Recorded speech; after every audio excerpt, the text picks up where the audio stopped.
একই কাণ্ড, টয় ট্রেনের জন্য এত যানজট। দার্জিলিংয়ের টয় ট্রেন বিশ্ববিখ্যাত, শুধু দেশেরই নয় বিদেশ থেকেও পর্যটকরা আসেন এই জয় রাইড উপভোগ করতে। তবে এই টয় ট্রেনের জন্য ভোগান্তিও পোহাতে হয় প্রচুর।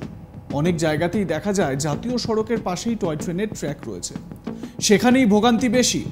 কারণ মাঝে মধ্যেই দেখা যায় গাড়ি, বাস ইত্যাদির রাস্তা আটকে দাঁড়িয়ে রয়েছে টয় ট্রেন। এর মধ্যেই কার্শিয়াং শহরে দেখা গেল সেই দৃশ্য। কার্শিয়াং শহরের মধ্যে দিয়ে যাচ্ছিল একটি টয় ট্রেন, যেতে যেতেই সেটি মাঝ রাস্তায় দাঁড়িয়ে যেতে বাধ্য হয়, সামনে এগোতে পারছে না, কারণ যানজট। তীব্র ট্রাফিক জ্যামের মধ্যে পড়তে হয় পথচারীদের। সেই ভিডিও ক্যামেরাবন্দি করেছেন কোনো এক পথচারী। সেখানে দেখা যাচ্ছে বেশ কিছুক্ষণের চেষ্টার পর যানজট কাটে। তার আগে এনবিএসটিসির বাসটিকে পাস কাটিয়ে যেতে হয় টয় ট্রেনটিকে, এবং টয় ট্রেনটিকে খানিকটা পিছনের দিকেও সরে যেতে হয়, যেরকম ভিডিওতে আপনারা দেখতে পাচ্ছেন এই মুহূর্তে। সেটি করতে ট্রেনটিকে খানিকটা ঠেলতেও হয়। দেখবেন একটু পরেই এক ব্যক্তি আসছেন, এই যে এবারে তিনি টয় ট্রেনটিকে একটু ঠেলা আরম্ভ করলেন। এমন দৃশ্য সচরাচর দেখা যায় না, তবে বাসটি পাস কাটিয়ে যেতে পারল অবশেষে। জানা গিয়েছে ট্রেনটি দার্জিলিং থেকে শিলিগুড়ি পর্যন্ত যাচ্ছিল। সকাল 11:30 নাগাদ কার্শিয়াং শহরে পৌঁছেছিল। প্রসঙ্গত, দার্জিলিংয়ের পাহাড়ি অঞ্চলে দুটি ক্যাটাগরির ট্রেন রয়েছে। প্রথমটি হলো জয় রাইড, যা পর্যটকদের জন্য প্রতিদিন দার্জিলিং থেকে ঘুম পর্যন্ত 9 কিলোমিটার চলে। অন্যটিও প্রতিদিন পরিষেবা দেয়, তবে দার্জিলিং থেকে শিলিগুড়ি পর্যন্ত এবং শিলিগুড়ি থেকে দার্জিলিং পর্যন্ত চলে। আর এই জয় রাইডেই এই রকম এক সমস্যার মধ্যে পড়তে হচ্ছে প্রত্যেক দিন। তো এটা তো কোনো এক ব্যক্তি, তিনি তার পার্সোনালি যা তিনি দেখেছেন সেই ভিডিওটা তিনি সোশ্যাল মিডিয়ায় দিয়েছেন, কিন্তু এই রকম সমস্যার মধ্যে প্রত্যেক দিনই পড়তে হচ্ছে।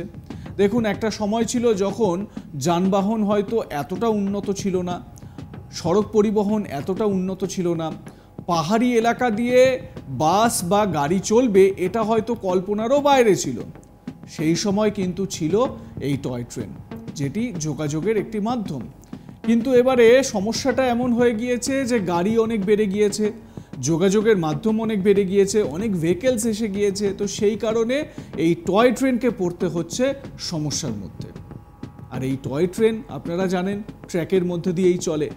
এবারে সেই ট্র্যাক ধরে চলতে গিয়েই এই রকম যানজটের মধ্যে পড়তে হচ্ছে।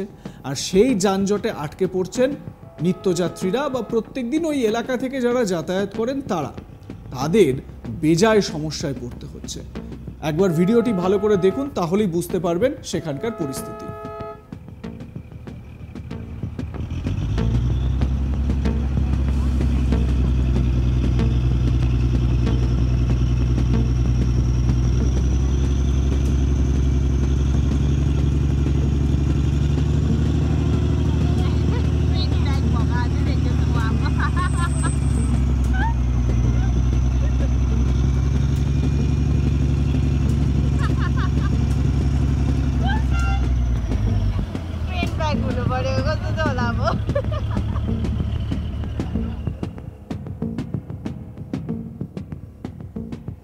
দেখুন, এই মরশুমটায় সবাই দার্জিলিংয়ে ঘুরতে যান।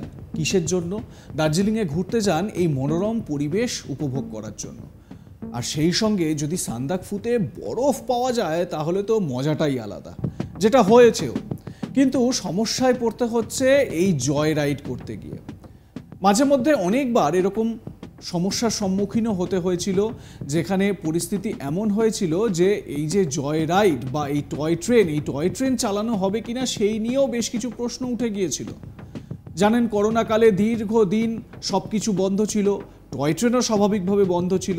তারপর থেকে ধীরে ধীরে টয় ট্রেন আবার স্বাভাবিক ছন্দে এগোচ্ছে, কিন্তু যেই না স্বাভাবিক ছন্দে এগোনো প্রক্রিয়া শুরু হলো, তখন এই যানজটের প্রক্রিয়া সামনে চলে এলো।